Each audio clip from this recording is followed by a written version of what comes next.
Olá! Nesse encontro, conversaremos sobre ambientes de aprendizagem presenciais e virtuais. Inicialmente, apresentarei alguns conceitos fundamentais para a compreensão, tais como aprendizagem, conhecimento, ambientes de aprendizagem e ambientes virtuais de aprendizagem.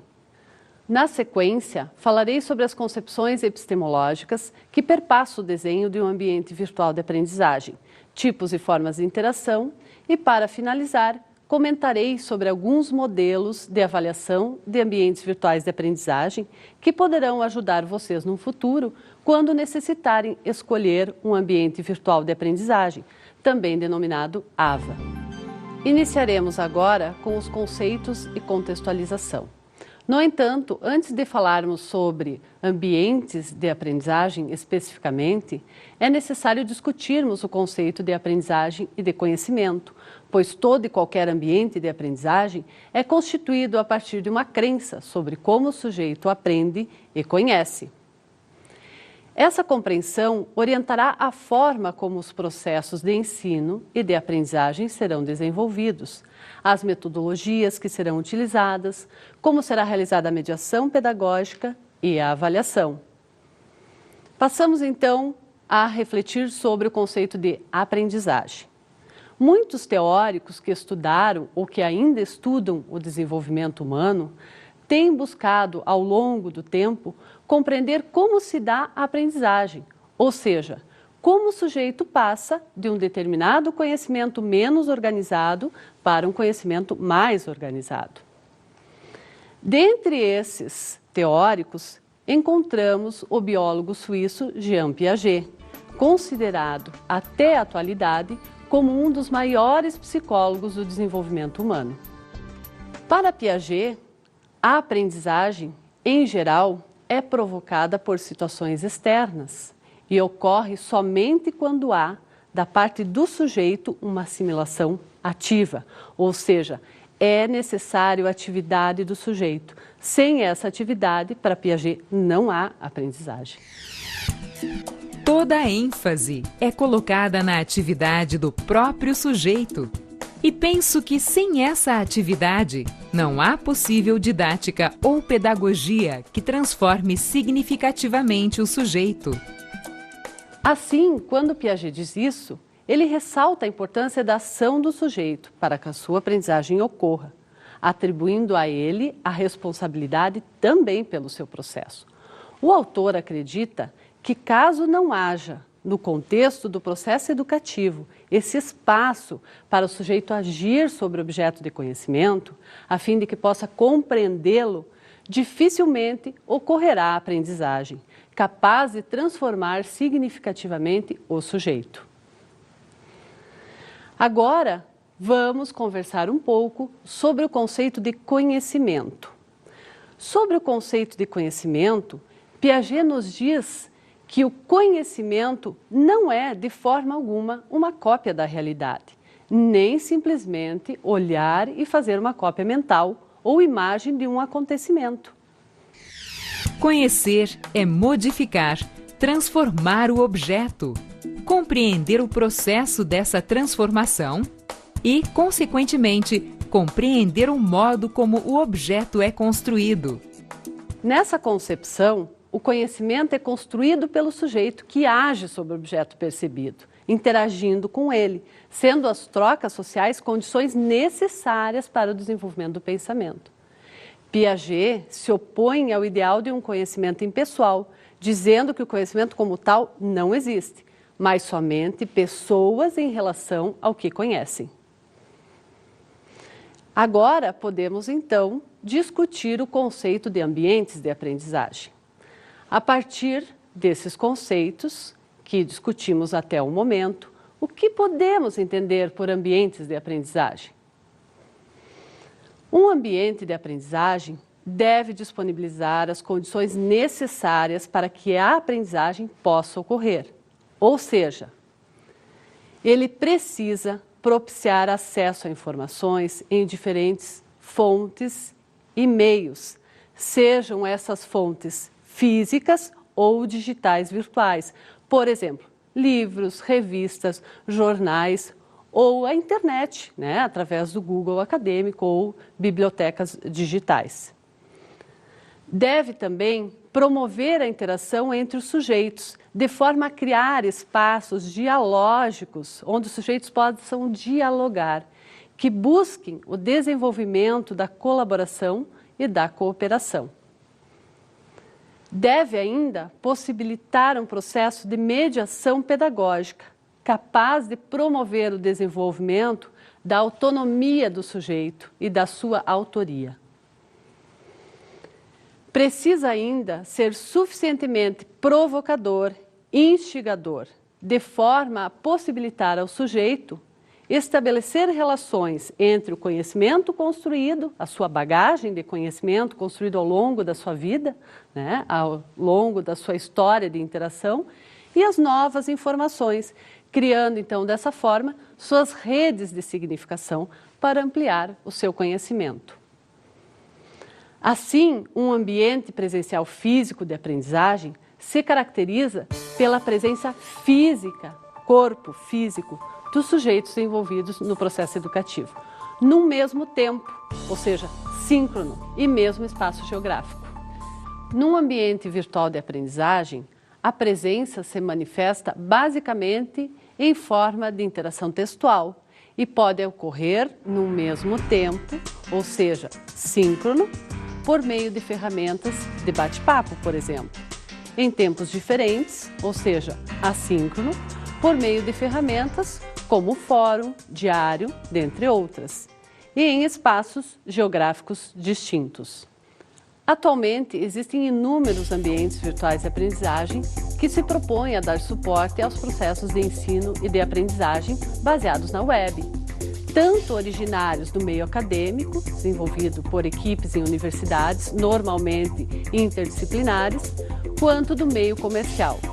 Cada um deles tem, de forma implícita ou explícita, concepções sobre como ocorre o processo de ensino e de aprendizagem e servem a propósitos específicos.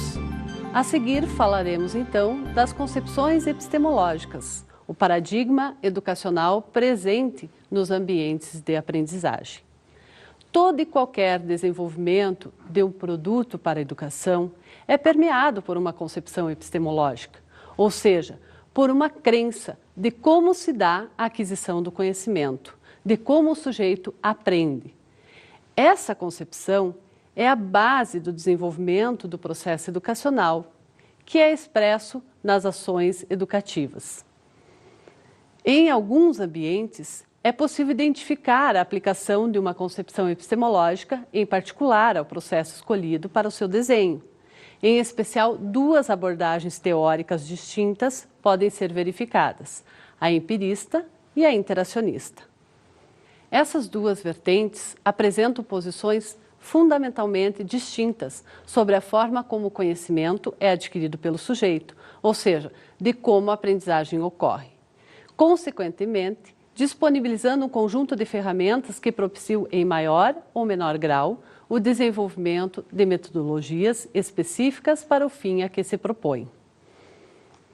No quadro a seguir, podemos visualizar os modelos pedagógicos e modelos epistemológicos segundo Becker, onde S é sujeito, O é objeto, I é o indivíduo, MA é o meio ambiente com o qual o indivíduo interage, o A é o aluno e P é professor. Iniciaremos falando sobre o apriorismo. Na concepção apriorista, o conhecimento é entendido como algo exclusivo do sujeito, de forma que o meio não participa dele.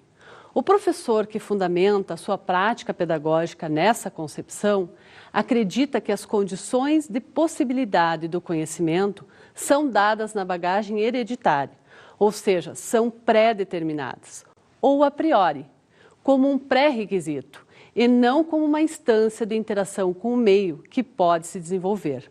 O conhecimento parece ser algo que precisa ser despertado no aluno, como se ele já estivesse ali, mas faltou a ocasião certa para esse conhecimento se manifestar. Em relação à concepção apriorista, Becker diz que o conhecimento é um presente da genética, dos deuses. Com certeza, o conhecimento não provém do meio, do mundo, do objeto, nem é uma construção do sujeito, em interação com o objeto. Os professores que fundamentam sua prática pedagógica no apriorismo costumam manifestar a sua crença de que a aprendizagem é um dom.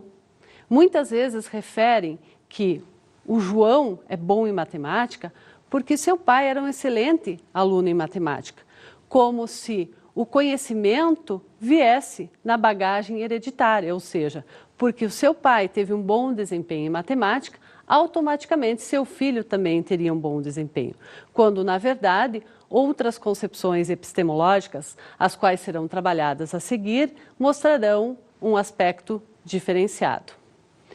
Enquanto o apriorismo centra o processo no sujeito, o empirismo, que é uma outra concepção epistemológica, centra o conhecimento no objeto, ou seja, entende o conhecimento como algo externo ao sujeito, algo que precisa ser necessariamente passado, sendo adquirido pelos sentidos e dessa forma impresso na mente do sujeito.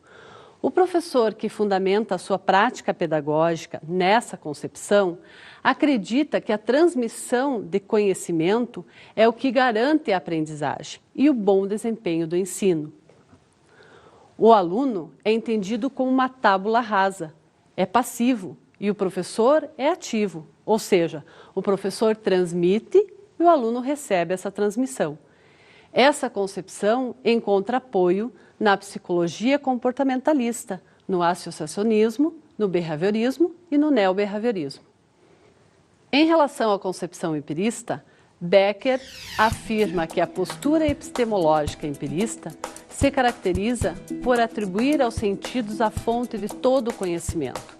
A crença de que o conhecimento acontece no ser humano por reprodução, pela via sensorial, pela representação sensível, ou seja, se acredita que pelo fato de o aluno ver e ouvir é que a aprendizagem vai acontecer.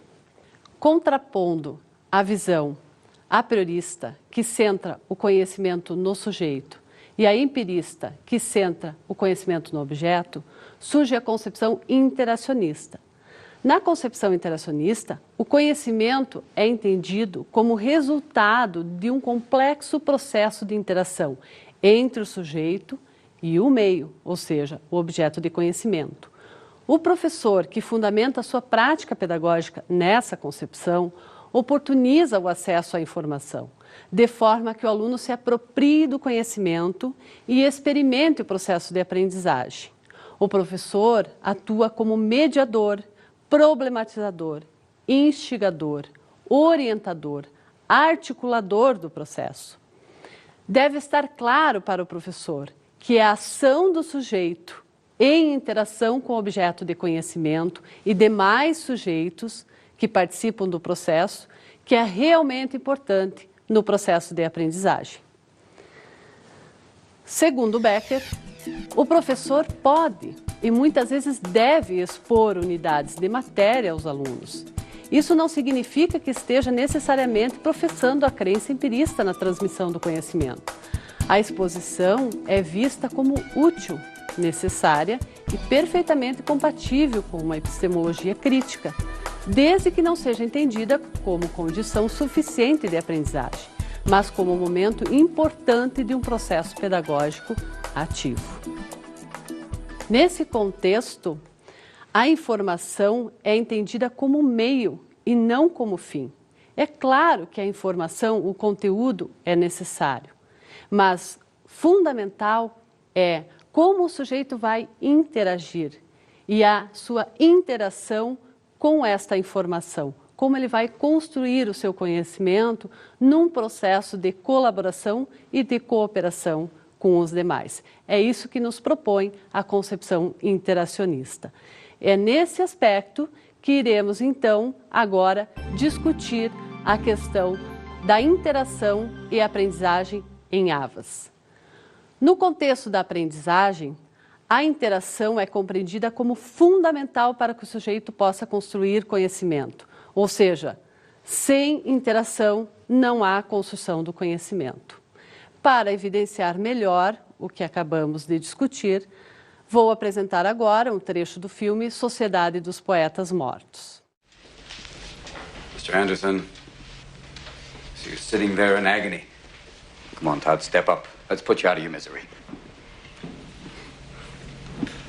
I didn't do it. I didn't write a poem.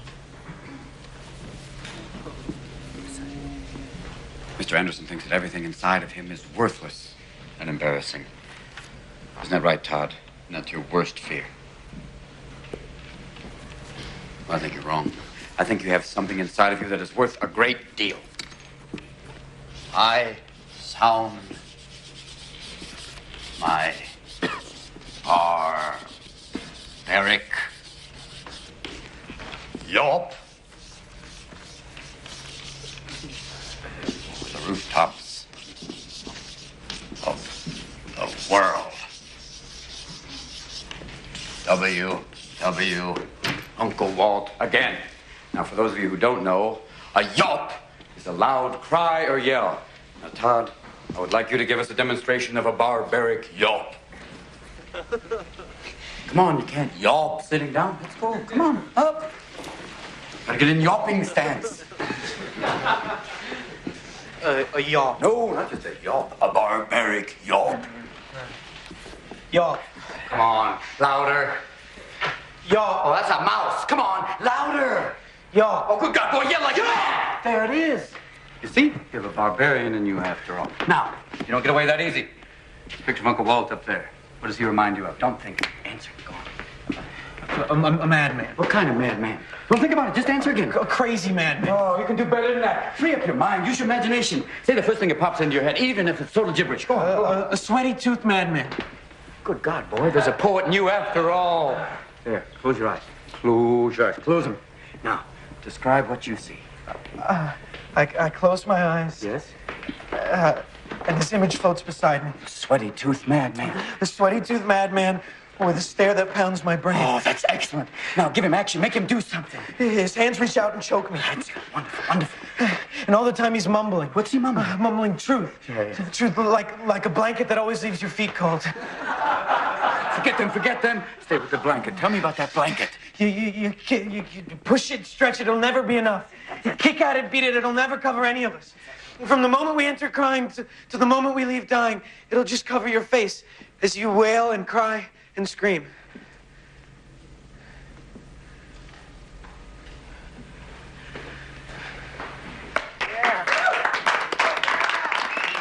Don't you forget this. O que podemos compreender a partir desse trecho do filme Sociedade dos Poetas Mortos, ao estabelecermos uma relação com a questão da necessidade da interação para a aprendizagem? Que tipo de ambiente de aprendizagem se desenvolveu nessa situação? Era um ambiente de aprendizagem físico, sem dúvida, né? O que podemos entender, na verdade? O professor, ao observar o seu aluno e ao perceber a sua inquietude, a sua agonia, instiga-o, provoca-o a manifestar-se, a interagir. O aluno então comenta timidamente não ter escrito poema algum. O professor provoca-o ainda mais, como que não dando muita importância para as palavras escritas sobre uma folha de papel, mas sim instigando-o a pensar, a refletir, pois ele estava interessado no que o aluno tinha dentro dele, enfatizando a importância do que já conhece, do que é capaz de dizer, mostrando a ele que mesmo não tendo apresentado algo escrito, tem algo dentro de si e pode contribuir com o grupo. Desta forma, o professor o desafia a ponto de que adquira confiança em si mesmo no que tem a contribuir. Assim, o aluno começa a deixar a imaginação fluir e o poema surge. A construção acontece em meio à interação.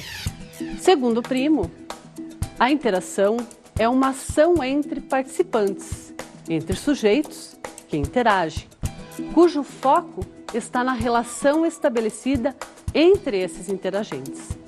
A interação ocorre na medida em que o comportamento de um desses sujeitos influencia no comportamento do outro. Vocês podem ver mais sobre isso no site do livro Interação Mediada por Computador, também denominada IMC, de Alex Primo, acessando o que é IMC. A interação também é vista por Paulo Freire como um processo dialógico, imprescindível na comunicação e na intercomunicação entre sujeitos, fundamental para a construção da curiosidade epistemológica.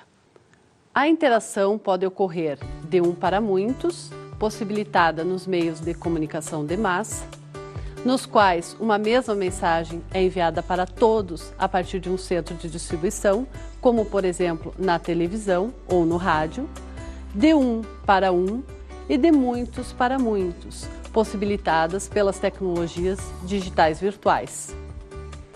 De acordo com Primo, a interação pode ser mútua ou reativa. Uma interação mútua é entendida como um processo em constante construção por meio de negociações realizadas pelos interagentes. As ações são interdependentes, influenciam o comportamento do outro e têm o seu comportamento influenciado, de forma que a cada evento comunicativo a relação se transforma. Um exemplo de interação mútua é um debate, que ocorre, por exemplo, no fórum de um ambiente virtual de aprendizagem. Um exemplo muito interessante de interação mútua ocorre nos processos de ensino e de aprendizagem em metaversos, em que os sujeitos constroem mundos digitais virtuais em 3 dimensões, também denominados MDV 3D. Nesses mundos, que são de natureza digitais virtuais, os sujeitos são representados por avatares e as suas ações modificam diretamente o ambiente e os sujeitos envolvidos. É possível criar objetos em 3D, visualizar o ambiente em 3 dimensões, a movimentação de todos os sujeitos presentes, ou seja, os avatares, olhar, falar, caminhar, correr, voar, dentre outras ações.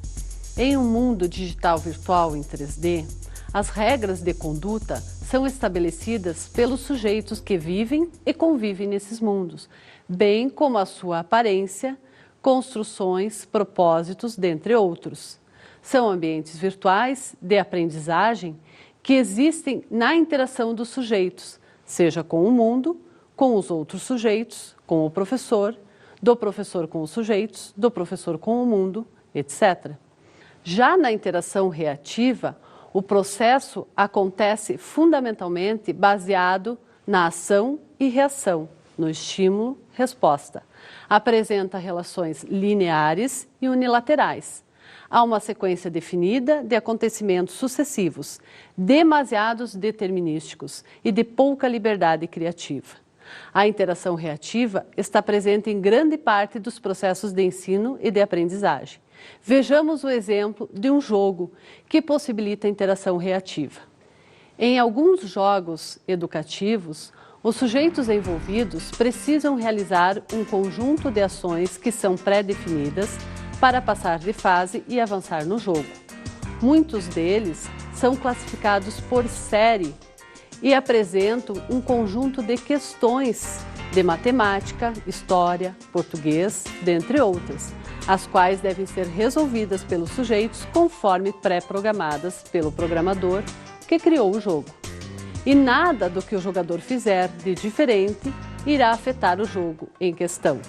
O jogo permanece sempre igual, mesmo após o jogador passar por todas as fases e finalizá-lo.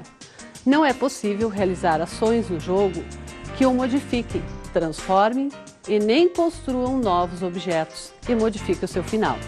São ações e reações determinadas, ou seja, possibilitam apenas interações reativas. A partir desse momento, passaremos então a discutir sobre os modelos de avaliação em ambientes virtuais de aprendizagem. Imagine que sua instituição ou empresa decidiu fazer uso de um ambiente virtual de aprendizagem e solicitou que você os ajudasse nessa escolha. O que você faria? Que elementos, que critérios você utilizaria como forma de possibilitar uma análise das opções existentes no mercado? Afinal, são tantas. Uma boa alternativa seria utilizar um modelo de avaliação de AVAS. Nesse contexto, destacam-se o modelo Conversational Framework e o modelo Viable Systems Model, também denominado VSM.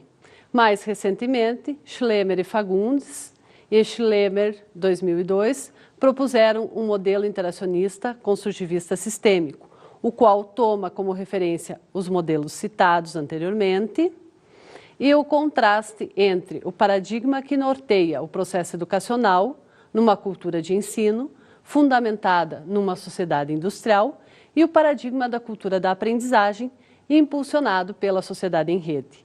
Esse modelo de avaliação é construído a partir do paradigma da sociedade em rede, nas seguintes perspectivas: técnica, didático-pedagógica, comunicacional-social e administrativa. Perspectiva técnica.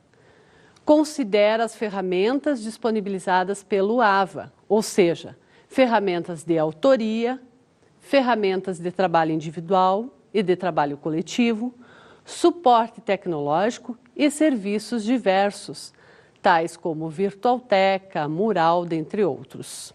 Perspectiva didático-pedagógica.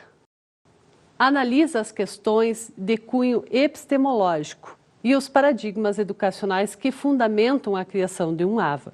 Perspectiva comunicacional social.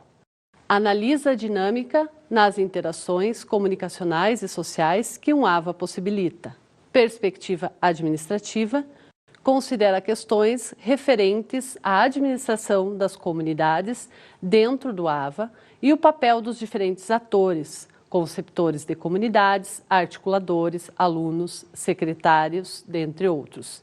Esse modelo foi aplicado para avaliação de AVAs e, a partir dessa aplicação, perpassada por um processo de reflexão sobre o modelo, foi revisto e ampliado por Schlemmer, Sacol e Garrido em 2007.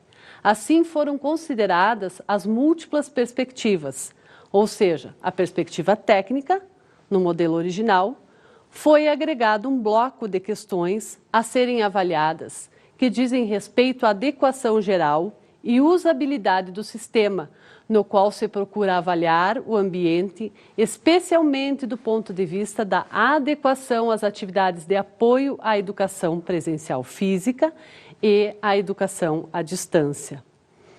Foi também incorporada a avaliação de diferentes ferramentas, algumas delas até então não disponíveis ou pouco utilizadas na época da concepção do modelo original, em 2001, 2002, como, por exemplo, chat com voz.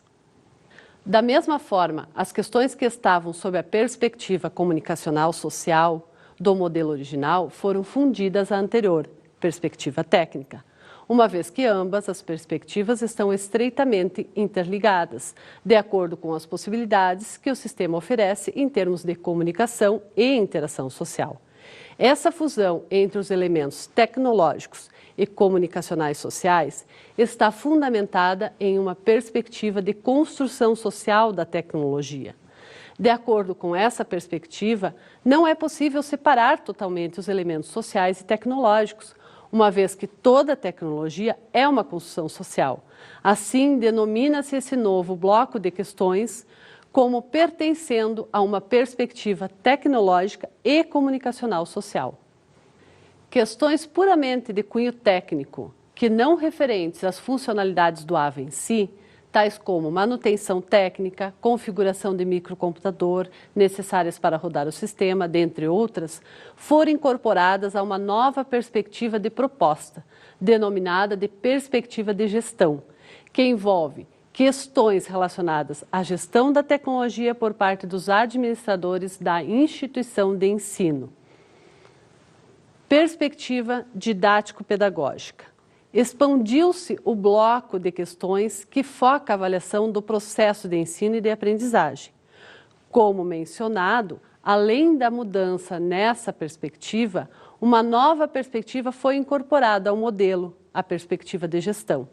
Essa perspectiva envolve questões de cunho administrativo, relacionadas ao custo, ao processo de compra e de manutenção futura da ferramenta na instituição de ensino. A perspectiva de gestão do novo modelo precisa ser distinguida da perspectiva administrativa constante no modelo original, uma vez que esta dizia respeito à gestão dentro do ambiente, nas atividades educacionais, nas comunidades, e não as questões de gestão da tecnologia da informação, que são importantes para os gestores da instituição de ensino. Passamos agora para o quadro Para Refletir.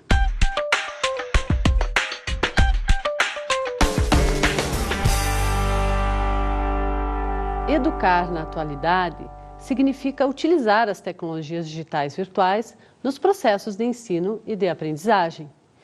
Nesse contexto, presenciamos um uso cada vez mais crescente de ambientes virtuais de aprendizagem, que possibilitam o desenvolvimento de ofertas na modalidade de educação à distância.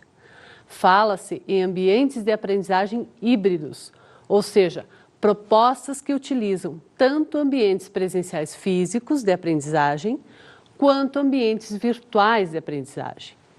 Nesse sentido, quais são as aproximações e que distanciamentos podem ser identificados no contexto de um ambiente presencial físico de aprendizagem e no contexto de um ambiente virtual de aprendizagem? Quais são as vantagens de utilizar um ambiente de aprendizagem híbrido?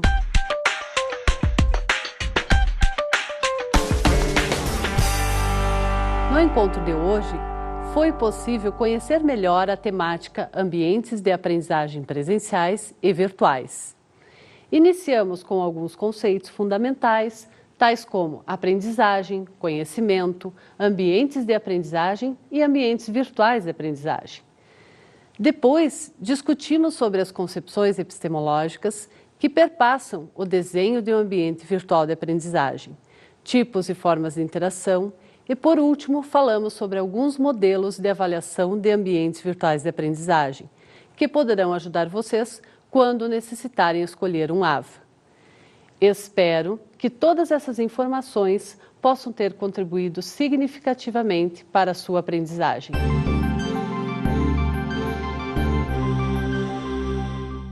Como dicas de estudo para aprofundar a temática discutida no nosso encontro de hoje, trago para vocês o livro Ambientes Virtuais de Aprendizagem, com organização de Rômeu Melgaço Barbosa, pela editora ArtMed. Nesse livro, vocês vão encontrar diferentes artigos que tratam sobre a temática de ambientes virtuais de aprendizagem, desde artigos com aspectos mais técnicos até artigos relacionados às questões mais didático-pedagógicas. Uma outra dica, também relacionada à aprendizagem em ambientes virtuais, é esse livro, cujo título é Aprendizagem em Ambientes Virtuais, Compartilhando Ideias e Construindo Cenários, organizado por Carla Beatriz Valentini e Eliana Maria Soares, da editora UX. Além desses dois livros, tem um artigo que eu acredito que vai ajudar vocês no momento da análise dos ambientes virtuais de aprendizagem, que é o artigo Um Modelo Sistêmico de Avaliação de Software para Educação à Distância como Apoio à Gestão de EAD, de Eliane Schlemmer, Amarolinda Zanella Sacol e Suzane Garrido, que está nessa revista de gestão da USP, a revista número 1. Ainda como dica de estudo, sugiro que vocês assistam na íntegra o filme Sociedade dos Poetas Mortos, a fim de que vocês possam verificar a forma como o professor atua com os seus alunos, criando os seus ambientes de aprendizagem.